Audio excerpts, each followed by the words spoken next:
moment. I'm getting a piece of breaking news. Concerns your party, by the way.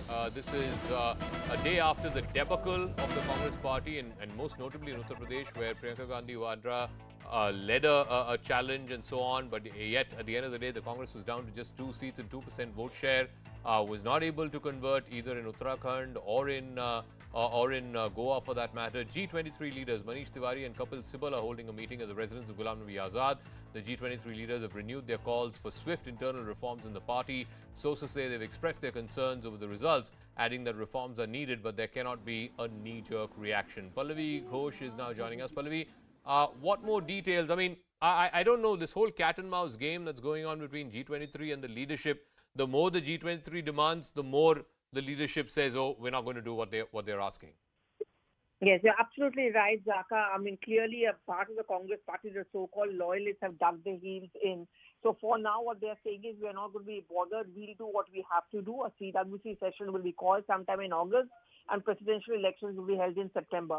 But the word coming out of this meeting of G23, where more and more leaders are now joining in, and what we are being told is that many of those who have not been a part of G23 are also likely to join in at some point. Essentially, what they pointed out is that we express concern. Enough is enough.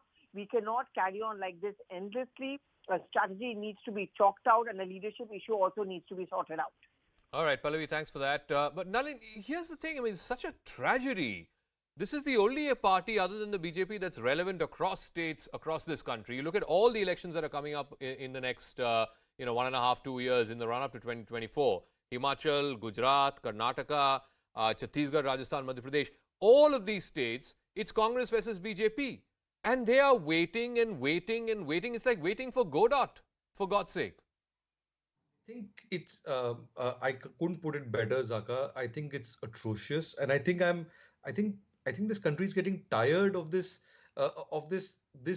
debate that happens after every Congress debacle. You know, I want to read this. Somebody's put this on WhatsApp, and it's a very funny one, which actually is very yes minister like on the current situation in the Congress. Tomorrow, Rahul Gandhi, and I'm quoting from this WhatsApp forward, tomorrow Rahul Gandhi will give his resignation to Rahul Gandhi, which will be rejected by Rahul Gandhi because Rahul Gandhi says resignation is not a solution to the problems created by Rahul Gandhi. Rahul Gandhi then requests Rahul Gandhi to continue to guide the Congress, which Rahul Gandhi will accept and thank Rahul Gandhi for reposing faith in Rahul Gandhi. This tongue-in-cheek forward, I think, is the state of the Congress. And the problem is this. It reminds me a little bit of the last scene in Shatranj Ke Khiladi where the troops are marching in from the enemy and you are just completely stuck in old style stuff. And even G23, the G23 is fighting not to replace the Gandhis. It's fighting to replace the access to the Gandhis. So I think in this state of moribund, this country needs a strong opposition. And with the vote share that the Congress has, it is a national tragedy that this opposition can't get it together. So and if it can't, then it should be replaced.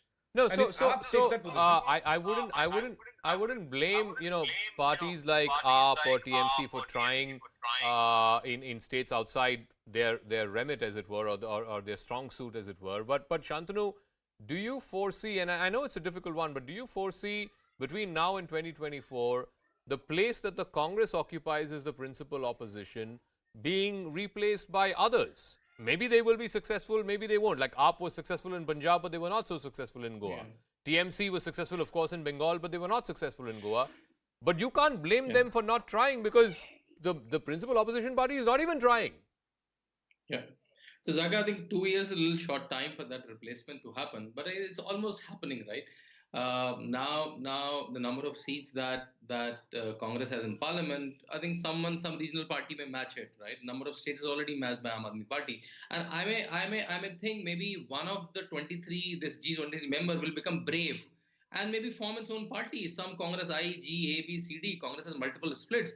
I think we need maybe some braver ones like Mamata Banerjee, like Sharad Pawar, like YSR's son, who came out, made their parties, became chief minister in the states. So maybe a braver one in 23, maybe who galvanize, do lobbying, and maybe take a major chunk and form a new government, because that happened in Congress in past. Because currently they're stuck. That ice cream, that Rahul Gandhi enjoying that Sunday ice cream is like, I don't know, what are you doing? Like just 3 months, just 2 months before the election, you were holidaying, right?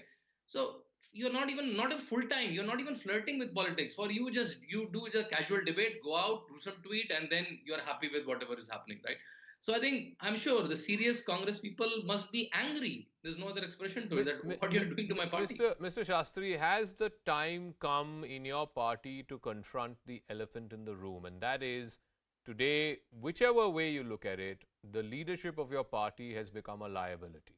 Now, either the people who inside your party who care about it enough take a risk and say, okay, this leadership is simply incapable of leading us, is simply incapable of mounting a challenge to the BJP.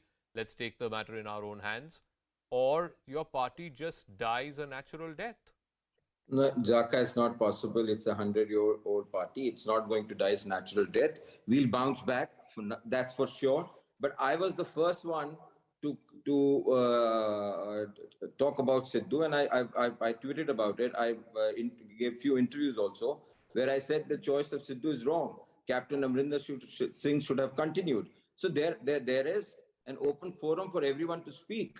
But of course, there is an issue. The leadership has to take a call, has to decide, and has to listen to all of us so that we do not make these mistakes again and again. I agree. I mean, whatever you people are talking on the debate is absolutely correct. But you just can't write off Congress. You know, Congress is an institution by itself. And frankly, for me, one second. For me, what happened in Punjab is not a one-off. I think it's perhaps a sign of things to come. Professor Kumar and then Shehzad, I'll give you the final word. You can't blame a Mamata Banerjee or a Sharad Pawar or even an Arvind Kejriwal for going into states where the Congress simply can't mount a challenge to the BJP. Maybe they'll do well, maybe they won't. But they're going to try at least. No, I'm surprised by the statement of some of the Congress spokesperson when they say that we got defeated because such and such party damaged our electoral prospects. All political parties have the right to contest election. They all want to contest election and win election. So this blame game and very what is this blame game? That we could not win because of party A and party B. It's very sad, very sad. Instead of putting their own house together, they are just trying to blame other parties.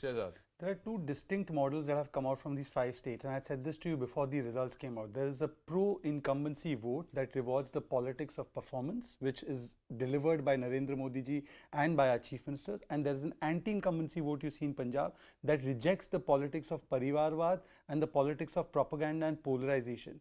The Congress party, I would tell them that they need LIC, not the policy, but LIC stands for leadership, ideology and commitment, which I don't think they have right now. The problem is deeper than what they think.